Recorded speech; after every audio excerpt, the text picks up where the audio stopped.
pop off? On YouTube Live? Yep. Is it? It's clicking, it's coming. I literally just hit publish. I see. I Okay. see myself. Hold on. Now I have to be careful what I say. Hey. Official. I can't seem to. It's ticking. Yep, it's published. Okay. Oh, she has it on Facebook Live. Oh, you have Facebook Live? Nope, YouTube. Oh, there you go. It's both. Yeah. Yay! I'm gonna help this guy get in, but I'll be right back if you guys need me. Okay, thank you. Okay, I'm gonna introduce you Great. very briefly. Thank you. Thanks to everyone for coming, and thanks to Dale for ordering snacks, and Derek for taking the time to speak to us about Mission Box and his toolkit, which is quite extensive. I want to say thanks to NTEN and Net Squared for being our co-sponsors, and Capital Factory for allowing us to meet in the newly named DevNet classroom. And Trianon Coffee, I would like to thank. This is a little gift from one of our sponsors of gourmet coffee, their specialty, for Derek. There you go. And without further ado, let's Thank hear you. from the expert. Ah. Thank you for coming. Oh, thank you. Thanks everyone who traveled especially far to get here. As Carolyn just mentioned, I'm Derek Hansen with Mission Box Incorporated. We're a startup here in Austin, Texas. This is actually our second company. We developed Apricot case management software, and after that was largely successful and absorbed and went on to a new life, we began Mission Box. And Mission Box has two parts. We'll be diving into that.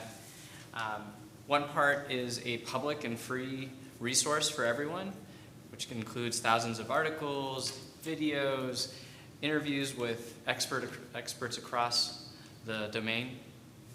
And the other part that we're also going to be looking at more closely today is an engagement platform, which is a private tool that you can use for your community, for your nonprofit, and it can include public-facing, private-facing tools that you use to engage everyone who supports your organization. So, first of all, thanks again for NTEN and Capital Factory, our thank you slide. So, first I want to talk a little bit about the whole premise of what we do. And we at Mission Box feel that we and the collective we are on the cusp really of a major engagement revolution. And we have seen over the last 2 years our information used in wildly creative and abusive ways. Obviously we have the daily deluge of emails. We are constantly trying to claw through all the noise. So now more than ever, we as nonprofits face the challenge of being truly productive, results-oriented, and engaged with everyone who supports our organization. And that's a tall order because we have so many different stakeholders. And of course, every nonprofit has a little bit of a different structure and a different mission. And some people are more focused on external stakeholders. A lot of their time is focused on marketing and donor fundraising, while others have their heads deeply involved in program services for the youth or for the elderly, and so on. At the end of the day, we have to make sure that everyone in our ecosystem feels engaged and supported and feels like they have a voice in what we do. Forgetting that I have this wonderful clicker. Yeah. So what does engagement mean? Thank you all for dropping a card and giving us a word or a phrase to tell us what engagement means for you and how it resonates with you. So for us, it's a lot, right? There's a lot of work that we do around engagement. It's making sure that we go beyond just the intellectual connection with our donors and our staff, that we are truly creating this emotional and spiritual bond with the people that support our work. And we'll go into the ways we do that, both the sort of erroneous or not so effective ways, and then the ways that we promote at Mission Box and the tools that we promote. So the head and the heart, we're trying to get it all. In other words, we're trying to make sure we do all that.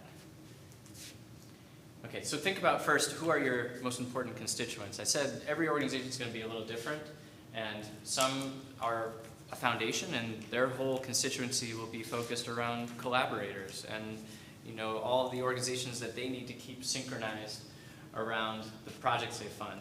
Whereas a typical organization might have donors, volunteers, staff, other organizations that they need to connect and collaborate with. So there's lots of people that we're trying to keep in synchrony. And then even all the way down to board members and consumers, the people that receive our services. So thinking about how do we engage these internal stakeholders at the same time that we're balancing and engaging external stakeholders.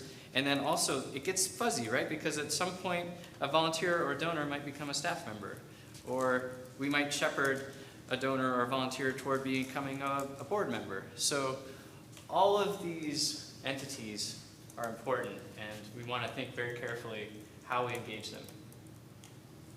They are the essence of our financial stability. So when we think about how we develop our human resources and how we retain our resources, it's critical, and we're going to look at the tools that we can use to do that. So how vital is engagement? 110%, I would say, to your constituents. So there are several studies that we'll be citing as we go along, but this one in particular, Geneva Global, tells us that assessing and providing the level of communications desired by major donors and making that information easy to access is key to major donor retention.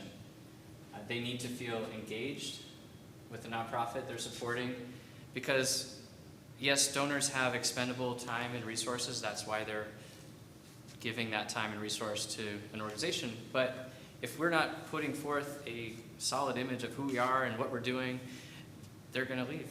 There are plenty of other causes to support. Carolyn and I were just chatting beforehand, and even if your website doesn't look compelling, that could be the go, no-go for a major donor. Facebook, even your Facebook image. All of these faces of the organization, outward and inward, are critical to retaining the people that matter to your organization. So first of all, let's talk about board member commitment and retention. Board members are really the machine of the organization, the fundraising machine. They are the driving force in bringing people into the organization.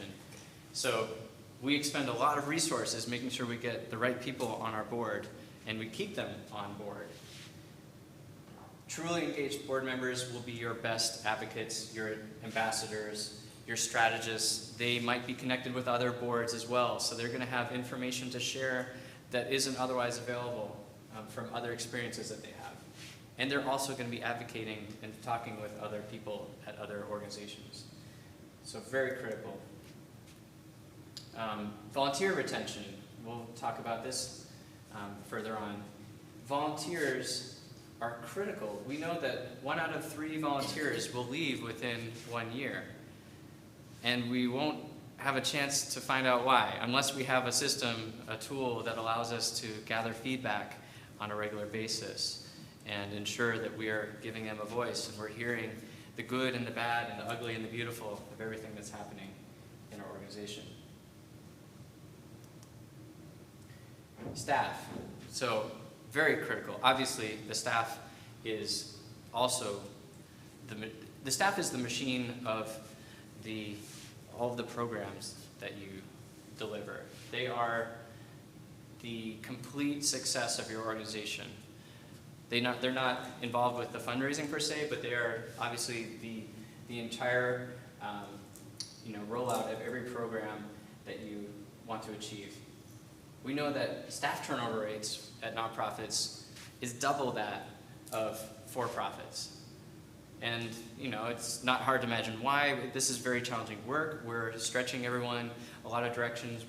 We call on everyone to put their full passion in, put in extra hours, maybe not for commiserate pay, certainly not as much pay in a lot of private settings. So we know that we can increase our retention of staff through focused and meaningful engagement. And we know that we can increase the efficacy by truly engaging them. We know that productive employees have less tardiness, less absenteeism, So these are all ingredients that we have to be aware of, because we can't take for granted the fact that we're doing great work and our staff is on board with that. They get burnt out.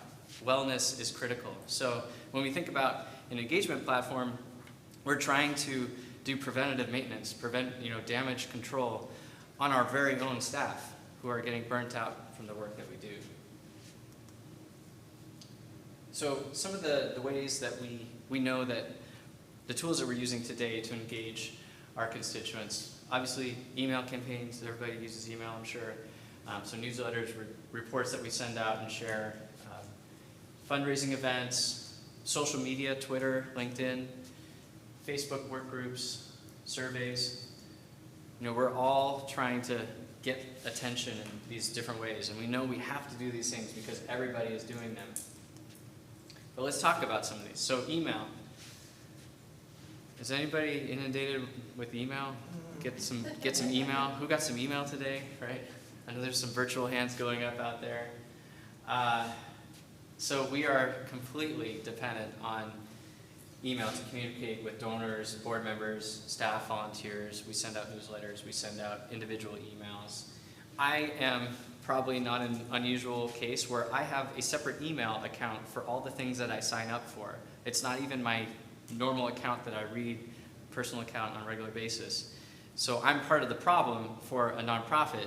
I have everything going to this account that I rarely look at, that I check into from time to time just to kind of see what has been going on, but I miss a lot. Well, this is what I'm talking about. The average open rate at best is 34% for an email, and that's pretty generous. I've worked at different organizations where I was like so excited when we had 20% or 24% opened our newsletter. Woo! All right. After all the hours we put into all the articles that we created, and that we jammed into our website, and interviews that we conducted, and beautiful artwork that or photography, whatever, the layouts, sweat and tears, and 20% people opened the email. And if there was an attack, question. Don't you think a lot of that probably has to do with how busy people are? Because I know, belonging to the Texas Nurse Practitioner Group, I get a lot of emails, and it's really hard to get to them all. You're getting, from AANP or TNP or all the professional organizations. Yeah. And usually when you do open them, there's so much to read and your time is so limited. Exactly. So you're right. It's number one, it's the volume of email that you're receiving. It's the volume of content within that email. I see a couple headlines and then I'm out. I've tuned out. I have to do something else. And that's if I've even opened up the email. And then if there's an attachment that you're expecting me to open, like if I'm a board member, the probability goes down to about 4% or 5%.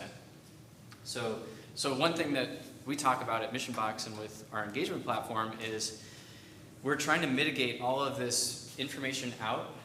We're trying to draw people in.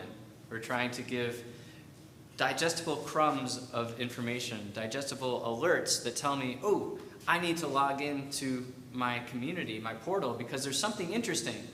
And it's not all there in the email. I know, I need to log in, I need to go there, or it might be a public page, but we continue to point them to one place that has all the information they need. So if it's just one thing that catches my eye, I go there and I can discover some of the things that I've missed along the way because of the email noise and the inundation. So again, we're trying to create this one place where you can collaborate and share all of those critical communications. And then we talked about email fatigue and just communication fatigue in general. 3/4 of us admit to feeling overwhelmed. I'm sure 100% of us in this room I feel overwhelmed at some point by email. We're competing with other companies, or we're competing with other nonprofits that are trying to get our attention and trying to get our involvement. So a lot of this gets suppressed down, just one tier above junk mail. And we know that event participation is challenging. Look, it's hard to get downtown. It's hard to get to certain places. It's hard to get everyone synchronized. in a place at one time. So having the ability to use technology like we're doing today is critical, and being able to post that and share that in a way on a platform where everyone knows they can catch up on things they've missed, they can fast forward if they don't want to hear me talking about some boring statistics. But that gives us another channel to access our supporters and another channel for our supporters to access us. And I love the fact that there's, you can comment on a lot of these live streams and videos too. So creating rich content that invites people in, they have a sense of, anytime I go there, there's going to be something interesting. It's like I know the White Horse. I love to go see music at the White Horse because it doesn't matter what's showing on any given night. I know there's a great two-stepping band, and I'm going to go there and I'm going to have fun. So the same thing with your engagement platform, whether you're using us or another platform, you want to have content that is exciting and people will trust and know to come there. Social media, we know that a lot of trust has been degraded over the last 2 years. A lot of information has been compromised. So it is a necessary evil, if you will, because we need to use social media. Everyone is on social media. But there are good and bad ways to use it. And again, we want to simplify our work, because if we have to create an article on our website, and then we have to create something on our Facebook page, and then we have to create something else on our Twitter, your collaboration platform, your engagement platform should be the source of all that information, and you can just press it out, push it out, so you don't have to replicate that work elsewhere. And of course, we've seen confidence degraded as a result.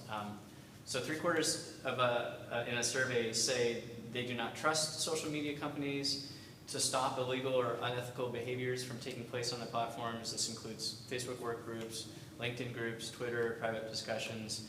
Just this week, we know that there has been increased stringency on the part of Facebook to control, for good reasons, hate speech and other issues. But this has been, the horse is like falling way behind the cart on this one.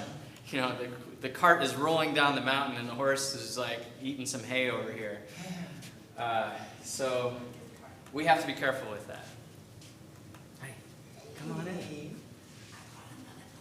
Yes, come on in. More friends. Yeah, grab some food. No food for you up there.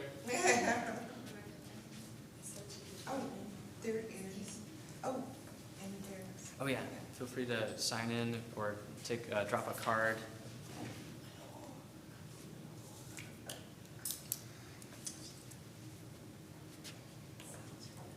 And another aspect of social media, so we know that it's best when the tools are designed to be public and work in that manner, but there is so much private information that we need to share with our constituents that doesn't necessarily need to be broadcast on these media feeds. But if that's our only platform and that's how we're getting out our events, then we're breaching that sort of contract of trust we have with our donors or our special volunteers, where we want to treat them a little differently than just the broad open world. So that's another thing we want to be careful about. I don't need to belabor all of this in the interest of time. There are good and bad ways. We use and we abuse social media, and we've lost a lot of the privacy that's been promised along the way. Surveys. So our tool, Engagement Communities, is designed to create these ongoing little bits of micro engagement. So flash polls, so that we're not trying to dump massive surveys at the end of the year, but really gathering feedback in a very iterative way along the way. We know that an average of 10 to 15% response rate for external surveys is considered normal. So kind of like our 34% open rate on emails, this is what we call success, and that's unfortunate. That means that 85–90% of the people that we want to hear from are quiet, are silent, are busy off doing something else, and very understandable. So again, we want to invite them in, They may get to our site or to our private community because they're interested in a special news update. But if they see an alert, if they see an opportunity to weigh in on how we're doing, or just a quick poll on how they can be more involved with the organization, that's a great way to use a survey, rather than trying to dump it at the end and see who shows up. So again, the overarching problem, constituents are not getting the information they need to stay interested in the nonprofit. What are the costs? So when we fail to engage, when we fail to do this in a good, effective way, we know that 47% of first-time donors are retained after 1 year. And that's also kind of sad. That's also dismal. That means that we get a lot of one-time donations, but then we're not doing the work to keep them truly engaged and connected with the organization. And if you take that statistic out over 5 years, then 21 of those original 1,000 donors will be supporting your organization. That's unfortunate. We'll have new donors along the way, but the idea is we want to deepen engagement with the people that are connected with us. Not to mention the marketing costs. The cost of acquiring a new donor, 25 cents on the dollar for a major donation, or $1,250 for 5,000. So that's a lot of work, a lot of time and effort to just lose them out the door and not know why they left. So we want to keep a good feedback loop on our donors. Make sure we understand why they like us and how we can make them like us more. 1/3 of the volunteers will leave after 1 year. I think we mentioned that earlier. And depending on the size and sophistication of your organization, that can translate into huge annual costs, because we're investing a lot in training, onboarding our volunteers. We supervise them, we build trust, and if we lose somebody, then we have to find somebody new. And if we're working with sensitive communities, refugees, youth, elderly, the disabled, that's a very tall order when we try to get new people on board. So we want to make sure our platform is engaging them and also giving them opportunities to grow in the organization. So if we have skilled volunteers out there, we want to be polling and finding out who they are and what their skills are, so they don't feel like, yeah, I showed up to volunteer and I worked a table, but I could really be doing graphic design for this organization, on a pro bono basis. There's a lot of savvy young and old people that can do these things, and they have time. So let's make sure that we are gauging all of that through little surveys, through small engagement opportunities. And again, the cost of losing a volunteer. So we know that a volunteer hour is about $25 in staff-related cost savings, so you can extrapolate that out and see how much a volunteer donates on an annual basis. This is huge. And of course, board members are even higher dollar. So what's our return on investment? Yeah, obviously we want to keep them fully engaged. The research that we've done shows that we have a 23% return on investment when we have truly fully engaged volunteers. Board engagement. These are critical. They are our best advocates and peer-to-peer fundraisers. So we spend a lot of time recruiting board. We don't want to lose them. I worked at one organization where we had maybe 4, 5 board members. I would say we had 4.5 board members because one guy really didn't show up that much. But it was tremendous work just to get and keep those 4 and 5 people synchronized, let alone try to go out and recruit somebody new to the organization. So this is a huge investment. We want to make sure that we keep them around and keep them fully engaged. When we talk about the engagement platform in terms of the board, they have probably even less time. They have so much noise in their lives. They might work on multiple boards in addition to being an executive at a company or who knows what. So we need to make sure we give them a platform that's easy to use. And when we have board meetings, we should be using the platform right there to create documents and work on documents that we need, so that we're not sending it out over email and it's linked to a Google Doc and one board member's like, oh, I can't use Google Docs, or I can't get in there, or what's the link? We always want to send them back to the same place, to a portal that can serve all of our constituents.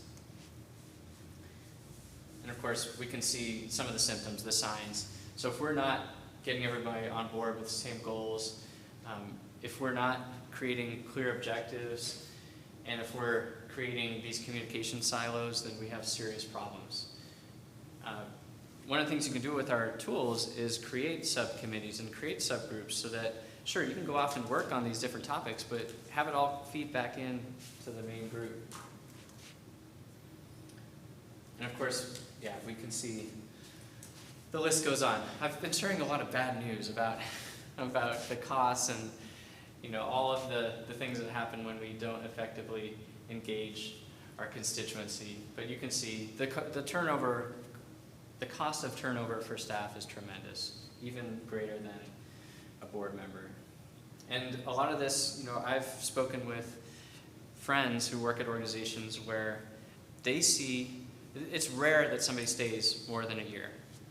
And it's almost programmed that way. I spoke with someone who said, yeah, they intentionally keep the salaries low because they describe it as, you know, you're donating part of your time, and this is a learning experience for you to grow in the sector, and doesn't matter if you've got whatever degree you've got, this is the way it is.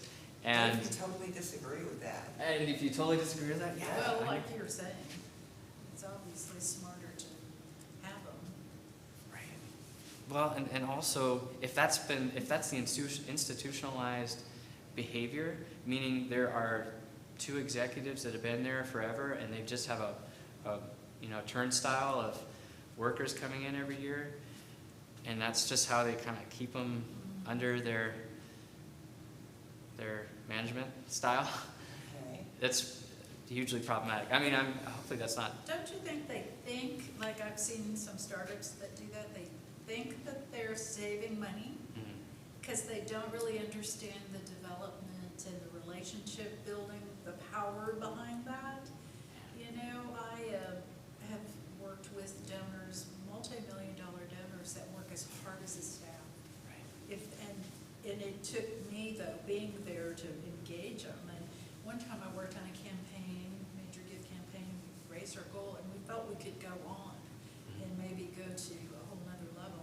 And the director was like, oh, we raised the money we wanted. That's it. Get everybody go. Right? And so the major donor, and they never talked to the major donor. Oh, I mean, I ended up standing in to kind of say, well, this is what I understand is happening, because I was just on contract, but it was tragic. Yeah. And they don't get it. The executive directors don't get it. Wow. It's a real problem. Wow. And they also think they're just going to get it and get you know, with development especially, it's tragic because they think they'll get that money and you did your job and get the hell out of here. And, you know, those people that you solicited are your relationships, you know, and those development officers need to stay for a while. Yeah, they do. You know, but it's just, how do we educate, well, we'll talk about that, but we have to, it's not, I mean, the development people get this. It's the executive directors and maybe, you know, the bookkeeping management, I don't know. You get it.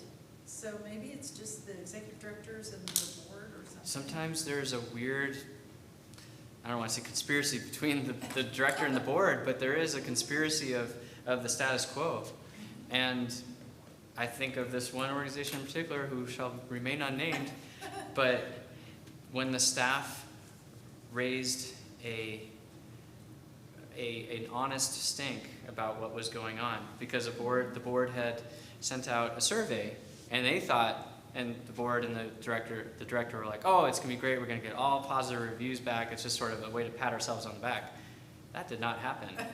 It became a witch hunt where the director tried to figure out, based on responses, who had said what. And, why they felt that way, and then sort of corner them into conversations. I mean, that is a symptom of a highly dysfunctional organization to the extreme, but it's not unusual. It happens. It happens. And the problem is, that's sort of the chicken and the egg, or the chicken crushing the egg, but some of the most dysfunctional organizations are the ones who will be delusional and say, we don't need an engagement platform. We're fine. We're fine. We're talking to everybody. Our staff is happy. We don't need feedback loops. We don't need a forum to educate our staff on best practices or give them an anonymous way to survey or provide their feedback or express their discontent, because everything's great. Another organization similarly, had their heart in the right place, but they believed they didn't have a diversity problem, or that they were giving equal treatment to all of their staff, when in reality, there were a lot of staff members of color who felt that they were being suppressed. Their voice was either unintentionally or intentionally being suppressed, and not supported by the leadership, not being raised up in the way that others were. And that's the kind of thing, in that case, the director actually had her head and heart in the right place. She stepped in and said, I think we have a problem. I acknowledge that we have a problem, and we're going to change this. So, again, it depends on the size of the organization, it depends on the history of governance, but it's a sensitive area. So we believe in, on our side, we believe in providing a platform that enables transparency. It gives staff a way to provide feedback on what's really happening, how they really feel, and also giving them the support resources for training and ongoing assistance so that they can do the best job possible. So there's a lot of fine print here. Okay, it's not as fine up on the screen, but do engagement platforms exist to tackle these challenges? Yes, of course. There are hundreds in the for-profit sector. And I say we because I also have one foot in several nonprofits. We try to retool them and use parts of them as we can for the nonprofit world. And sometimes it works and sometimes it doesn't. And a lot of times, sometimes it works for one program, and then that program gets siloed, and then they're off sailing to some sunset that's different from everybody else. So these are some examples you can see. And some of these are, free too. And even groups like Salesforce will say, oh, we have, this whole array of tools that's just free for you, served up on a platter. But you need to customize it at the end of the day with a third party. And it's free is never free. There's always a cost. Whether the cost is financial or is, in terms of process, there's a cost. So we recognize that. When we developed Apricot back in the day, we said we are going to develop something that's scalable, affordable for all nonprofits in the world of case management. We're doing that again right now with all the clients that we serve in terms of engagement, because we want to take the best of these. We want you to have document management because people are used to Google Docs, but it doesn't work for everybody. We want something that works for everyone. We want you to have the kind of intranet space that you can get from SharePoint, or we want you to have Basecamp. We want you to have the project management tools that you need. And you don't necessarily need all, gazillion of items that are in each of these. But we think on a daily basis, and we interface with nonprofits, and we say, what are the number one features that you need? And that's a distinguisher for us. Like I said, not all of these are built, actually none of these are built specifically for nonprofits. So again, you're trying to twist it and make it conform to what you do. And it's also the type of constituents. When we try to twist and conform a business tool for a for-profit entity, it doesn't always work for the types of stakeholders that we have. And we have a mix of internal and external stakeholders.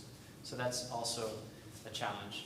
Some are very good at creating an intranet, but we want to have something more, because it's not just what you do internally, it's how you interface with everybody outside of your organization who supports your cause. Training on some of these tools can be just another huge burden financially and in terms of time. So all these things are what we try to avoid with our platform. And I mentioned free is not always free, it can be very siloed. I was talking to someone recently because she comes from the medical world, and there you have the necessity for a comprehensive system. So there's not even a discussion of, she was kind of, this whole idea of piecemeal tools at a nonprofit was very foreign to her. And I explained, well, yeah, you know, there's a lot more money in the healthcare industry, and also there's a lot of oversight, and there's a lot of, you know, if you don't have all these things working in sync, then there's malpractice lawsuits, there's a whole suite of reasons why everything's comprehensive and you just choose and you have something that does everything. Whereas a nonprofit is oftentimes building up, cobbling together all the tools that maybe kind of work and dealing with the issues later. So we are also on a task to avoid that by creating one place that can do all these things. So is there a constituent engagement platform that can do all this?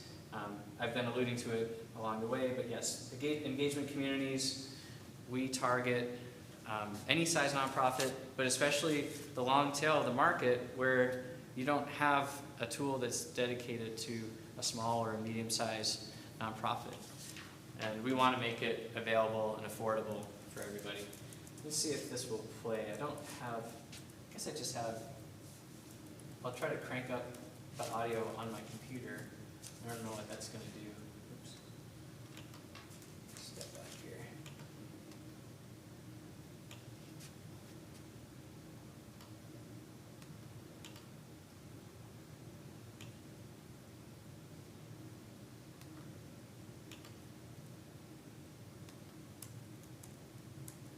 A lot of suspense here. I don't know if it's going to let me turn up this volume. What is that?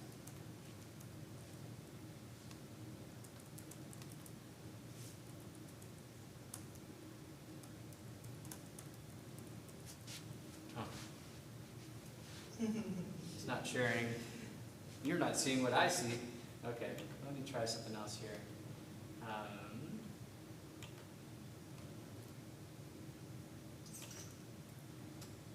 Well, sorry about that. It's showing up on my computer, but I can't share that with you guys. So I was going to share a 1-minute introduction to what we do.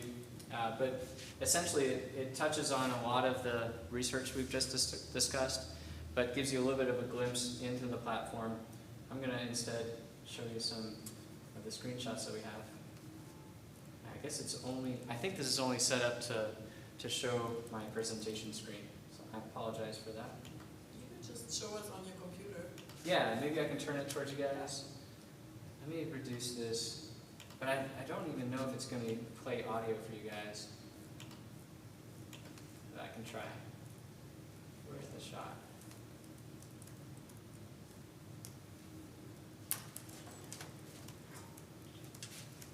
Don't have a very long cord either. So, and I think, here, I'm going to pull out of the HDMI for a second, because I think that's why you're not getting the audio.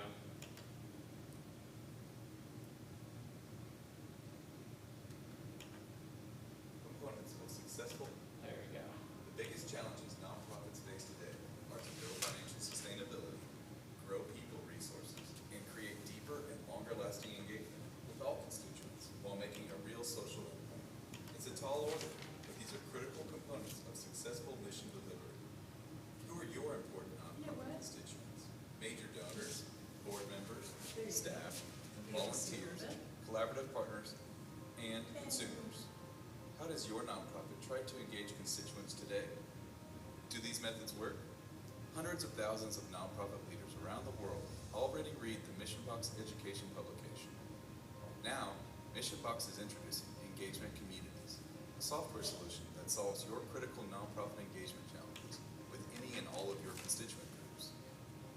Engagement Communities provides unique access to breakthrough constituent communication, connection, and document management tools, all easy to use in a customizable, password-protected, one-stop hub, and engagement communities are uniquely affordable for even the smallest nonprofit or charity. Using Mission Box Engagement Communities saves an average of 1.5 workdays per week that can be redirected to your mission delivery. When you purchase your own customizable MissionBox engagement community, you can create secure centers of learning, communication, and engagement for each of your key support groups. With MissionBox engagement communities, you can expect to keep your major donors engaged and giving, retain your best people resources, streamline and improve communications, save time and money, and guarantee privacy for all constituent individuals and groups. With MissionBox engagement communities, join the nonprofit engagement revolution. Ask for a free demo today. Do you have a Vimeo channel for Mission Box? Is that where that is? It is, yep. And actually the slide deck that I'll be sharing with everybody Okay. has that link.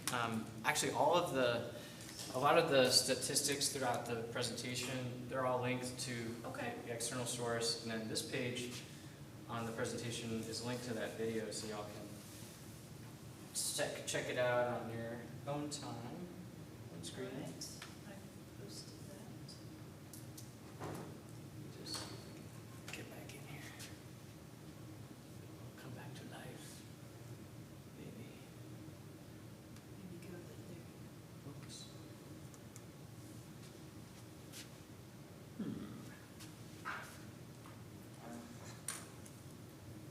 Sorry, I didn't practice this part of it.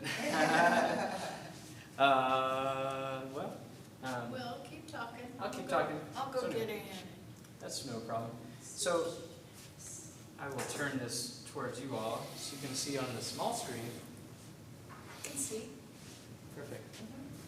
So some of the groups that are working with us locally, Seymour Institute, United Way, It's Time Texas, MCIL. Actually, in the case of MCIL, it's really interesting. They work with a whole network of disabled and independent living clients. So for them, it's actually their main stakeholder, their consumer, is logging in to use it as their own sort of life management tool and accessing resources that they need to do their interface with the organization. Oh, Hey. maybe. It's got my desktop. For some reason, it lost the presentation. Not sure. There, Oh, yay. okay. Let me get it back up. Oh, yeah, you can just, you could, it's that one right Yep. there. Hey. We're back. Oh, we're back. Thank you very much. Thank you. We'll fast forward. Oops. Oh, I are you went still too far. plugged in? Oh, there you go, okay. There. Let me see if I can launch ahead here.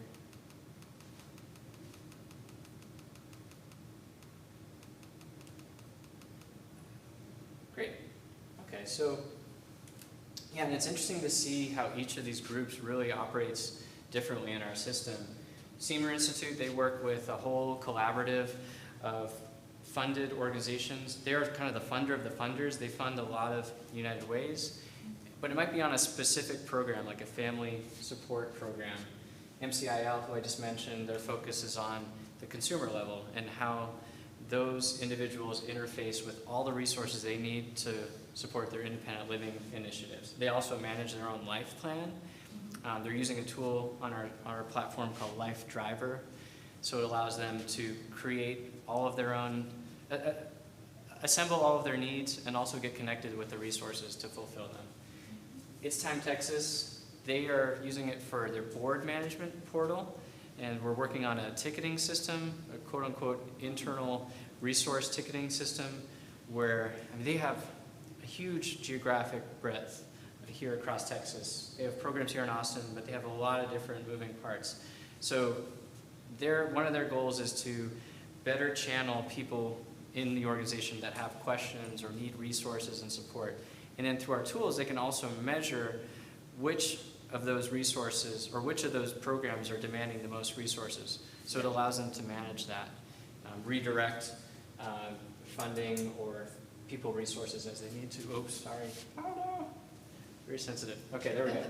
United Way, we were tasked with replacing something like a dozen different tools that they use. Wow. Yeah, because they talk about silos. I mean, United Ways get very siloed within their departments. And you kind of get complacent in that silo. And so with the United Way, we've been working on their family assessment program, or Women United is one of the programs, and then also they're using it for one of their overall resource centers as well, because they have so many different directions they have to send people. And then Rivet is an example of a very small organization, just basically the executive director and volunteers. So she's a use case where we're helping her. It's kind of like a guinea pig, like how does this work for a very startup beginning organization? Is it manageable for one person? And that's a test. Like she's our litmus test for if you don't have any staff, can this be maintained? Is it realistic? And then this gives you an idea. Not every organization uses all of these tools within our platform, but you can accomplish all of these things. So a question we get a lot is, what can we get rid of? You know, what can we shed? And some of it is you can outright remove and replace. Some of it is mitigation, and some of it is, you know, complementary to tools they're using. But, you know, some of the high-level items that we looked at before, like, you know, survey tools, ongoing surveys, document management, interfacing with all of your social media. So being able to create content in one place, push it out to all the different social media channels that you use. Being able to coordinate approvals and share documents, co-edit documents. That can be for the board, that can be for the staff. It can also be for training your volunteers, making sure they have all the documents that they need to do their work. So if there's training materials or waiver forms, you know, all the business day-to-day that you need to cover. And then, of course, in terms of inspiration, this becomes a way to share internally and externally all of your success stories. And to share between departments, maybe, you know, a program that's working, a model that's working.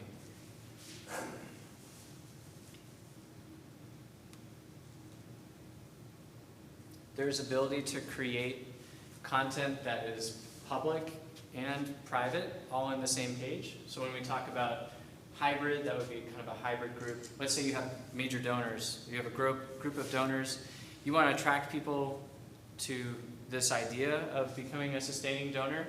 So you might have information on that page that's available to everybody to see. And then you might have additional information that becomes available once you are a member or you have reached a sustaining level, and that unlocks different parts of the website. So it's easy for maintaining all of your special events for donors or for whichever stakeholder group, for managing those documents, managing input and gathering information from your stakeholders. And then also, as you see here, it becomes really a living, breathing newsletter that can grow over time and archived and searchable, all these things. And if I miss a newsletter, I can come back here, I can see it. There's lots of ways to use the tools. It can also be a hub for any tools that we don't provide. You know, we're not an HR tool, we're not a payroll tool, Right. but you could have your link to enter hours and things like that. That would be good for Dale. Yeah. I was going to say that even 5 years ago, this would never have been thought of as being a possibility. People were still saying major donors aren't online, they're not this, they're Right. and they were like, I kept saying they were all wrong, but now it's like, this is like, it's like a system focused on it. And that is kind of a miracle. Yeah, This is like, it is. you know, in past jobs I've had too, I have had donors where they're really all over the state. You know, it's a statewide deal. So being able for them to conveniently just get on and on their laptops when they're on their plane or whatever they're doing and get connected, it's great. Yeah. I mean, Absolutely. It's really, you have to, it's real smart. And like you said, Smart thinking. they're looking for that sophistication. Yes. They know what's possible now. They're savvy. They get it. And They do. And a tool like this that's so easy, they will appreciate that. They'll see, oh, this looks like it's really well put together. It's easy for me to use. I'm assuming it's easy for your staff to use. So that indicates to me that you are working efficiently. You're using my donation dollars appropriately and wisely. And I can see all the work that you're doing. It's right here in front of me. It's like this digital billboard or a living, breathing newspaper. And I can interact with it. I can, yeah. So is this part of the engagement software? This that would, yours- this would be an example page. Engagement communities? Exactly. This Okay. would be an example of a group. In this case, donors. It could be board. It could be your staff page. And these are some, it's kind of a little buffet table of tools. Not everybody throws it all together on one page like this, but just so you can get a sense of what's possible. Each of these areas, they take you to either an article or to a document or to an actual event that's happening. And it may not be an event that you have broadcast on your website, but you do want to make it available to all your donors and VIP folks internally. Also, yeah, and also wiki, like a wiki or a question or an FAQ, whatever label you want to put on it, forums, but essentially a way for people to get their questions answered. And maybe see that somebody has already asked that question. Each of these areas takes you to kind of like a Facebook-style dialogue about that question, but you as a staff can select the top-line answer that you want to show up on your bulletin board. So that's really helpful. Media that you want to share. Goodreads, this is an example of leveraging the rest of the Mission Box site. So we've got thousands of articles and videos. You can pull any one of them, yeah. Every nonprofit has the all-important mission. Yes. There's many different missions as there are different nonprofits. Yes. And as you say, you can't be all things to all people, for example, you're not an accounting program. But what if someone asks you, how do you help a nonprofit achieve their mission more efficiently? Yes, What yes. do you say? Yeah, actually there's kind of three things I say. It might even be the next, well, it's on one of these slides. But from heart, so number one, simplifying, streamlining, so consolidating all the tools that they might be using in different places. That's a lot of work for any one person to maintain. You probably have a lot of different tools being used by different people in different parts of the organization, and it's not all talking to one another. So simplifying that, streamlining that is one of the highline goals, which reduces time that's spent on it, may also reduce resources that are spent, financial resources. Number two, retain using, let me just launch ahead because I actually, oh, there it is. The three that I feel that the platform should include, which is what we focus on. So simplify, retain. The goal is to retain all of your stakeholders by giving them up-to-date information, providing automatic alerts so that they're not fatigued by these long emails. They're getting little digestible snippets here and there. That's the, like, does it shows up like those boxes? Shows up like those. It's really like Yeah. nice visually. Yeah, it shows up in those boxes, but then also you can set the alert level where you can actually have automatic emails go out to your stakeholder group. So I've added a new article, and if I have my alert level set for that group high, or me as an individual, I've set my alert level high, where I want to receive everything whenever something new is in there, it's going to give them a little email. It's going to send them a notification like, hey, there's something new. Come in and check it out. Here's the link. Here's the link. But we're not going to vomit a bunch of information at you in one email. Yeah. So, and again, impress them. So retention is about impressing them with the good work you're doing and how organized and well put together you are. Inviting input and collaboration, that's another key to retaining all those different stakeholders so that they feel like their voice is heard. And then grow. So that's the other active verb that I associate with our tools, which is it may be growing this way. If your goal is to expand, some people are really all about mission creep. They want to add new programs, and that's great. That might be their vision. For others, it means this kind of growth. It's deepening relationships with those they already work with, or deepening the work that they do with a specific target community. For example, when I work with the Paramount Theater, we have all these different education outreach programs, and they're great, they're wonderful. I've worked on all of them. One of them is a story writing and creative theater program, and one is STEM through the arts, and it's kind of mixing math and science and arts. And we started to get all spread out, and starting next year, we're going to focus entirely on the story writing, the creative writing, and the theater improv component. We're ditching the STEM components. But we're going to make sure we're in as many schools as possible doing this component, which is our bread and butter, rather than spreading ourselves out with this. So, a tool like this could help us really zoom in on that, go deeper. Yeah, so that's pretty much. Well, we should have our drawing. Yeah, we should do the drawing. Leaves. I agree. So. And I have a question on how you price the engagement communities piece. Is it by the size of your organization, or is it one price for everybody, or So do you it's have segments, Yeah. modules? Yeah, good question. So a little bit of each. So there are 3 product sets, and most organizations would only use one of the 3. Okay. One is for stakeholders. That's the most common case. Stakeholders being your donors, volunteers, whatever groups, all those different groups you work with. Sure. Another would be kind of the SEMER model, where SEMER Institute, where they're funding a collaborative, so it's more of like a collaborative partners network.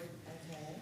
And then a third product channel is Life Driver, which would be the example with MCIL, where you have consumers of your services and you're creating a portal for them for resources and interaction with the organization. Wow. Some organizations will need 1 or 2 or 3 of those. Yeah. So then we adjust based on that. But the pricing is scaled based on the size of the nonprofit. So it's scaled based Okay. on operating or Budget annual or budget. last Oh, year's revenue or that's something? good. That's how NTEN does its memberships, is scaled on. Because that way, if we were trying to base it on number of users or size of this or whatever, that, like, we want as many people interfacing with the organization as possible. We don't want them limited, like reaching a threshold of donors or volunteers, Right. members. Yeah, so we're trying to do it that's equitable but scalable and Right. affordable for everybody. So if you want to budget for something like this, for the engagement communities I'm talking about, Yeah. then how would you say should they just get a demo and you guys assess with them? Yes, we Is do. it a monthly fee kind of Yes, thing? Is it it's- okay. It is. It's a monthly fee. On average, like an average size organization, let's say someone in the 1 to 3 million range, Yeah.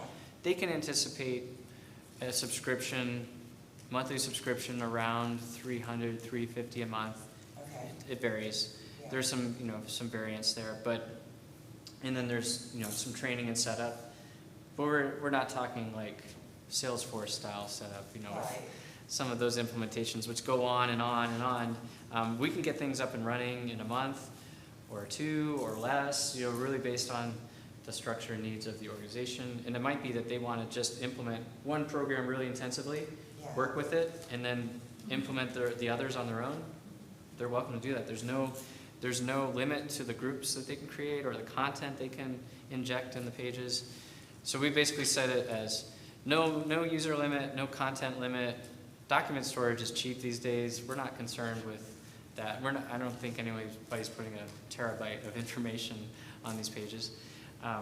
But that's a bridge we can cross some other day. Can they email you? Can I share your email, or you just want them to do sales? They can use my email or sales, either one. Yeah. Okay. What's your Well, email? I just thought And I'll give you, actually, I'll give you Catherine's email too. okay. Yeah, because I have. I would love them to connect, especially since if they're connected to this group, let's get them connected with Catherine. Okay. And she's a great resource. Well, you just never know, and it's Yeah. it's a pretty closed group. Yeah. Protected, so. Yeah, that's why I say, like, we would give you guys more of a VIP treatment, talk straight to our CEO, and then we'll channel it appropriately. But yeah, we do a lot of discovery to make sure we know all the appropriate needs for the organization. Great. One more thank question you. for me on your Yeah, website. you bet. Is there a picture like you had on that, somewhere on your website? If you go to, actually, if you go to any of the drop downs under software, if you go here, so under software, maybe we're looking for, let's say we're looking at page donors. There's a whole series of, there's the video, there's some statistics, and then further on, for each of these pages, you're going to see, shows up a little different here. Yeah, I know, it's a phone. Oh, yeah, that's Oh, okay. there it is. Yeah, so you have to scroll down Okay, on the so phone. just under the software. So tab. all of those landing pages for donor, volunteer, collaboration, staff, I'm sure I'm missing several, but each of them has a blow up, like a click on blow up of an example page, a sample in the video. Yeah. Oh, yeah, sorry. Without further ado, Somebody's getting a gift card. somebody's getting a gift card. Oh, since, well, never mind. I hear what you're saying. Did you want to extract yourself? Yes, I did, Okay. because I represent several nonprofits. I could be here representing Community Tech Network. Okay. Yeah, you can always choose I'm one. representing one. There you go. Yes, All right. all right. I have pulled, oh, looks like, hi Pete. Thank Hey. you. Yay! There you go. Oh, yeah, right, I'll keep the card. I need to keep the card. There you go. Love it. Yeah. Yeah, congratulations. $250. Ow, ow. Got to buy a lot of art supplies and who knows, whatever you need. You know, if you don't have a lot, this means a lot. Yeah, it does. Yeah. That is like a great donation. Cool, we're excited. Yeah. We should put up a social media post about you. Actually, you know what, let me Actually, yeah, let's get your. take a picture.